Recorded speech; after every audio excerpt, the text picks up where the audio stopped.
Yang terhormat Sekjen DPRD Kabupaten Jombang Bapak Agus Prasetyo SPMD, yang kami hormati KPW Provinsi Jawa Timur Bapak Miftah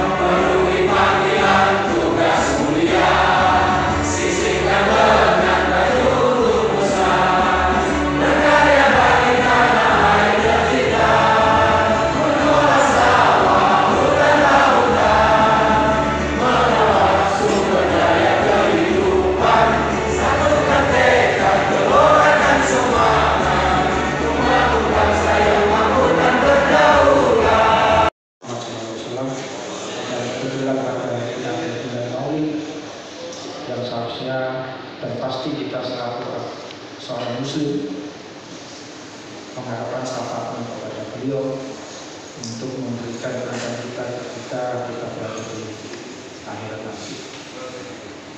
Bapak-bapak, ibu-ibu, singkat sektor dan koordinator wilayah dan koordinator kita wilayah Provinsi Jawa Timur, dan yang saya hormati teman-teman PA, ini ada Pak Aziz dan Pak Yus dan Pak Ucip serta Pak Pri. Sampaikan beliau sudah memperoleh ilmu asesor di Jakarta, sehingga insya Allah ini sahabat sekalian diberi kesempatan nanti setelah mendapatkan materi bisa menanyakan berbagai hal terkait dengan persiapan sahabat sekalian untuk mengikuti sertifikasi yang insya Allah dilakukan pada hari ini. Keputusan Menteri mengharapkan agar semua TPP tersertifikasi. Sementara di Kementerian Desa masih belum ada lembaga penyelenggara sertifikasi atau lembaga sertifikasi. Nah, saat ini di Kementerian Desa itu sudah dibentuk yang namanya LSPP 2, khusus pendamping profesional. Ini sudah terbentuk dan saat ini sudah berjalan prosesnya. Nah, apa yang dilakukan oleh LSPP 2 Kementerian Desa ini dalam rangka menyiapkan seluruh komponen yang berkaitan dengan persiapan sertifikasi khusus tenaga pendamping profesional. Nah, ini sudah dilakukan. Ada lembaganya, tapi belum ada asesornya, kan? Itu berjalan prosesnya. Lembaganya sudah dibentuk, asesornya belum.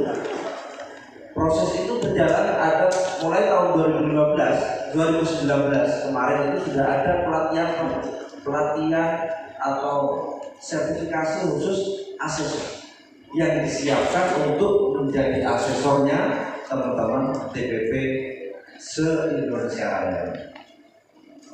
Kurang lebih sekitar saat ini Pak Haris ada sekitar 200-an asesor yang sudah dimiliki oleh lembaga LSPP 2 khusus Kementerian Desa. Ini biar tahu urutannya. Terus kemudian selanjutnya berkembang terus proses itu, maka saat ini nyampailah pada bagaimana ditargetkan tahun 2022 ini harus ada teman-teman TPP khususnya PLT yang tersertifikasi. Nah, muncul sertifikasi ulang. Setuju.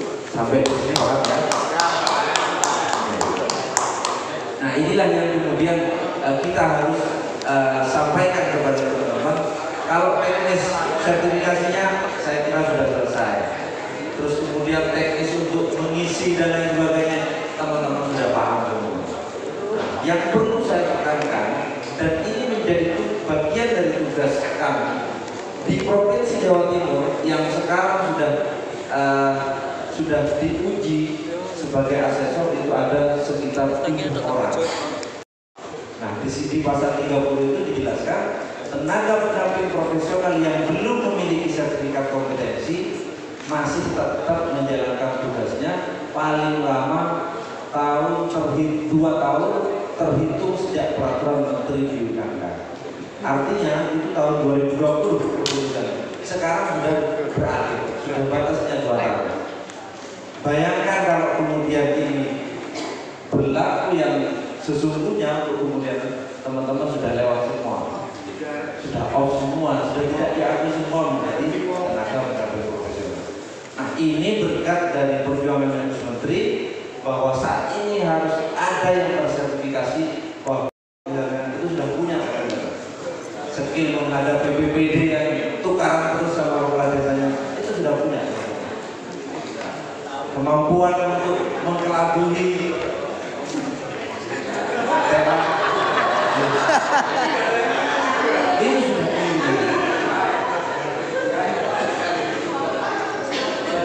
Nah, tapi apakah itu yang dimaksud kemampuan skill untuk mengkelabui itu? Tidak. Tentunya skill itu juga berkaitan dengan pekerjaan kita. Nah, maka di dalam SKKNI nanti standar kompetensi kerja nasional itu kita sudah punya batasan-batasan kemampuan atau skill kompetensi yang harus dimiliki oleh teman-teman pendamping desa dan pendamping lokal desa. Jadi ada batasannya. Tidak harus misalnya ada skill kemampuan untuk melakukan sesuatu sesuai dengan pekerjaannya. Jadi kemampuan untuk bekerja sebagai tenaga pendamping yang pendamping desa, yang menjadi pendamping lokal desa. Kemudian yang kedua, kemampuan untuk mengerjakan beberapa perintah yang sesuai dengan pekerjaan kita. Misalnya, Korkatnya Pak Bulog memerintahkan sekarang ada pendataan BUMDes, ya kan satu perintah mendata BUMDes. Kemudian yang kedua ada perintah lagi dari Pak Pri, perintah lagi ada pendataan SDGs.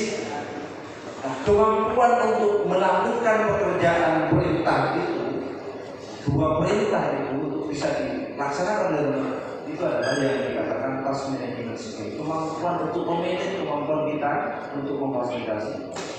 Dan buktikan kapan pernah melaksanakan fasilitasi dana desa, waktunya kapan, dengan siapa, apakah ada laporan atau dokumen dan sebagainya yang kemudian bisa dijadikan bukti. Itulah yang kemudian akan diuji oleh asesor. Nah, maksudnya bagaimana kalau kemudian nanti asesor tidak melihat bukti-bukti itu? Kalau tidak melihat bukti-bukti itu berarti asesor mempunyai cara lain untuk menguji teman-teman pendamping yang sesuai dengan kompetensi, yaitu menguji secara langsung.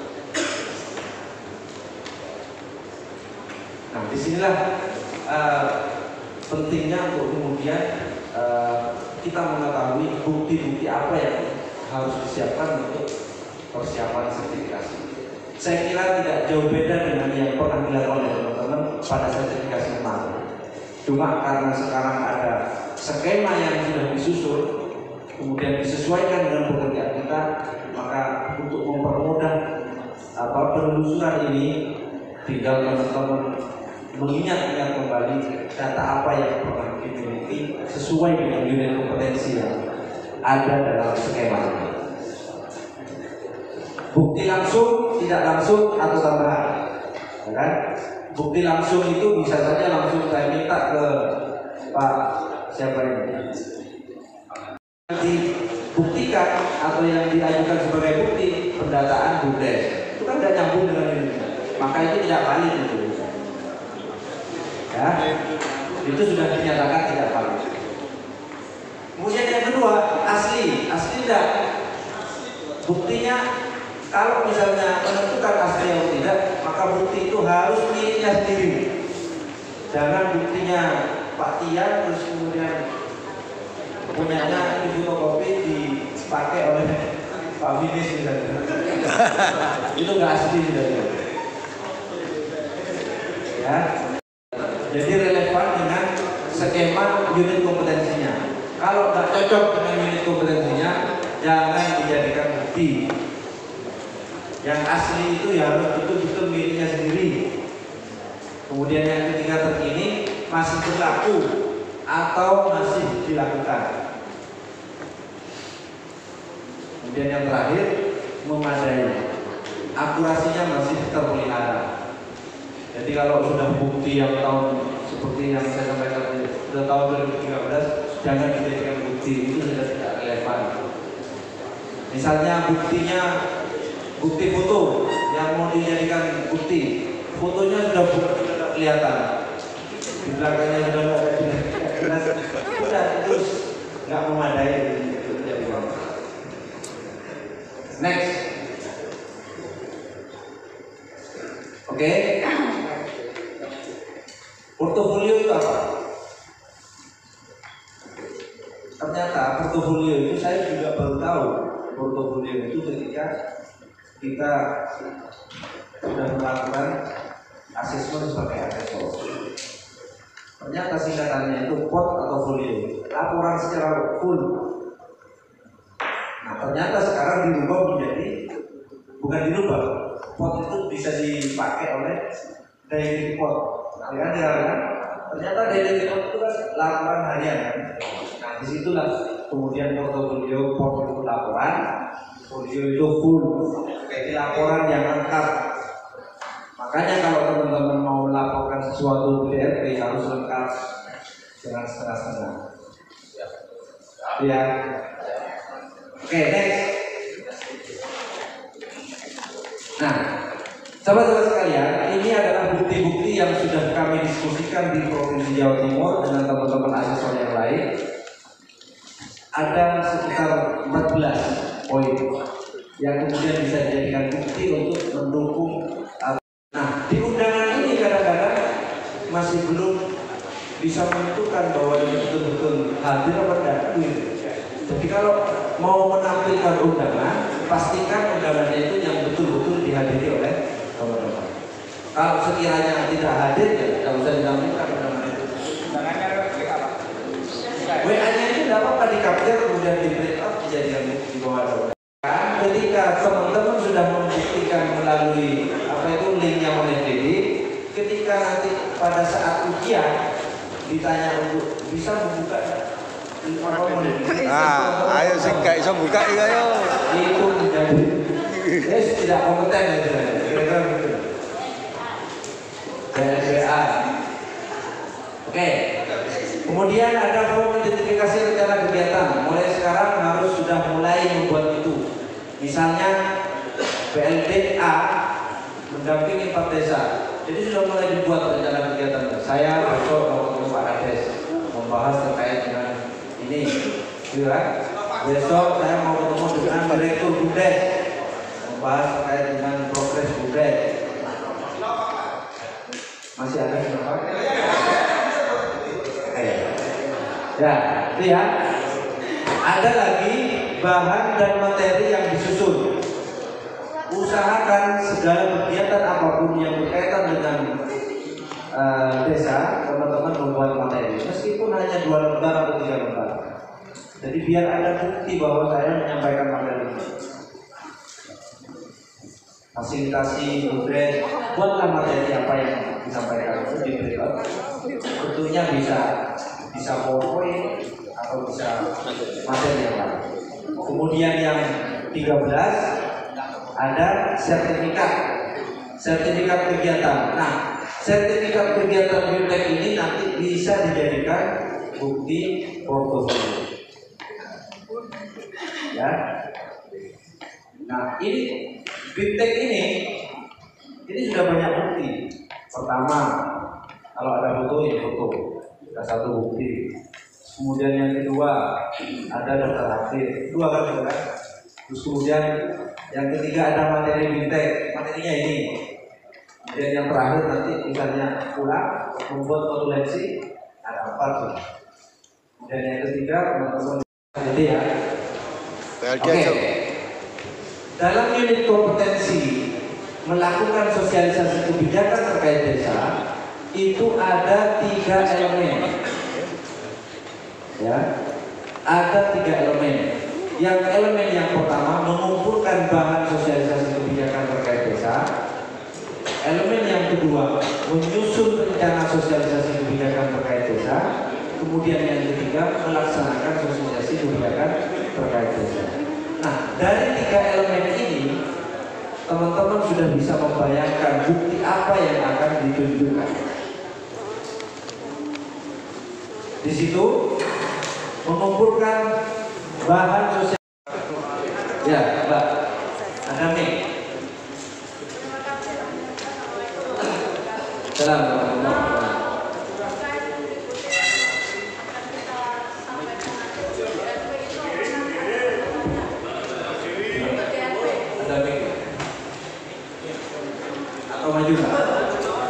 Maju. Biar semua yang nanya biar.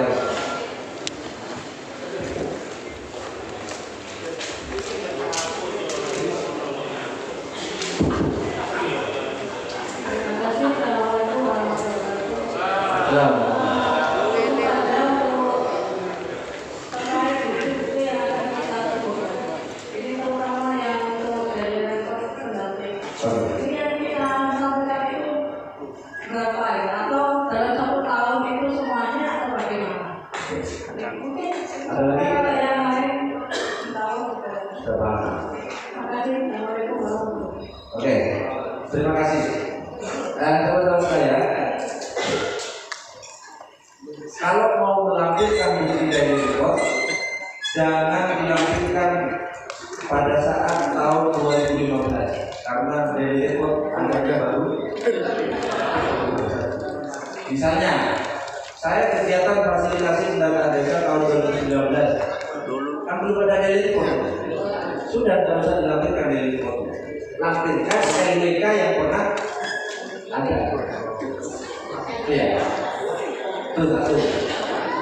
Jadi harus sesuai dengan kapan itu. Kan bingung juga nanti. Karena asesor itu sudah tahu dari report ini tahun berapa ya? Tahun 2021 ya. Ya kan berlakunya kan. Jadi kalau kegiatan yang tahun 2018 atau 2019 kan tidak ada DRP.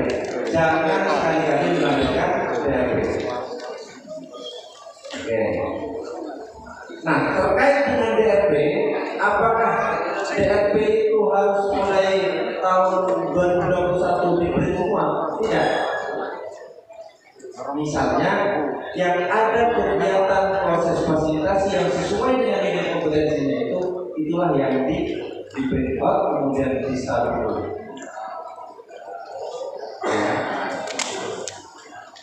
Sampai di sini bisa dipahami? Kalau ada yang nanya lagi,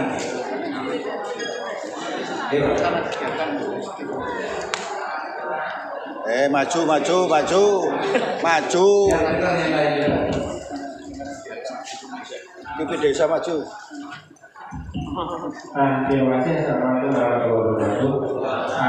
Di antara kriteria unjuk kerja yang tadi dikatakan Pak Musta adalah asli. Ini suatu contoh saja kalau dokumen tentang rencana desa yang notabene ASEAN kan dimiliki desa. Itu bagaimana? Itu yang pertama.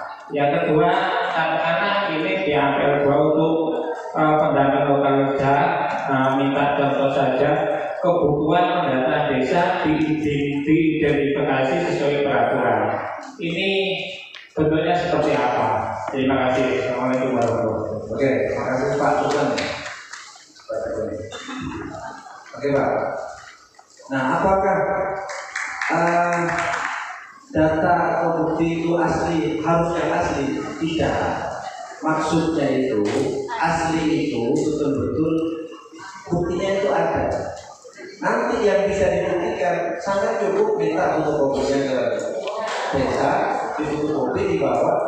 Ketika nanti misalnya tidak puas, ini kok fotokopinya kok buruk-buruk, tinggal mengkonfirmasi tambahan Pak Kades, apakah ini ada ini? Ada Pak.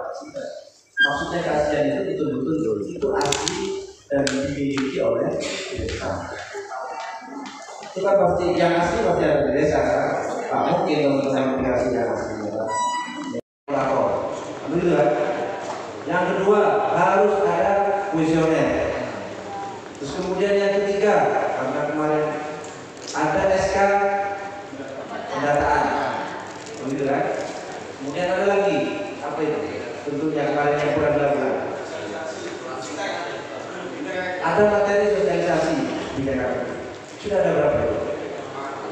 Sudah ada berapa? Nah, oke.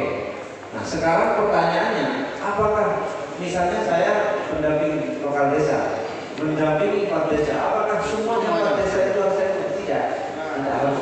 Salah satu. Yang penting di keterangan itu atau di bukti itu bisa menunjukkan bahwa saya sudah pernah melakukan fasilitasi pendataan desa atau identifikasi kebutuhan pendataan desa. Nah, apakah harus sesuai dengan undang-undang? Pasti Pak. Kan nggak mungkin. Misalnya sampai ceritanya itu tidak sesuai dengan undang-undang kebijakan terkait. Tegaskan kembali bahwa di dalam proses sertifikasi tidak ada kata lolos atau tidak lolos. Yang ada adalah kompeten belum kompeten. Ya. Itu satu. Yang kedua, bagaimana untuk menunjukkan kompeten atau tidak kompeten? Nah, di APL 02 itu adalah asesmen mandiri. Jadi kita sudah menilai dirinya sendiri, begitu kan? Nah, dengan adanya BIMTEK ini kita sudah belajar untuk bagaimana menilai dirinya. Contohnya seperti apa? Kalau skema atau unit kompetensinya ada 15 poin, maka 15 poin inilah yang harus dibuktikan ke kompetensinya sesuai dengan unit kompetensi yang ada.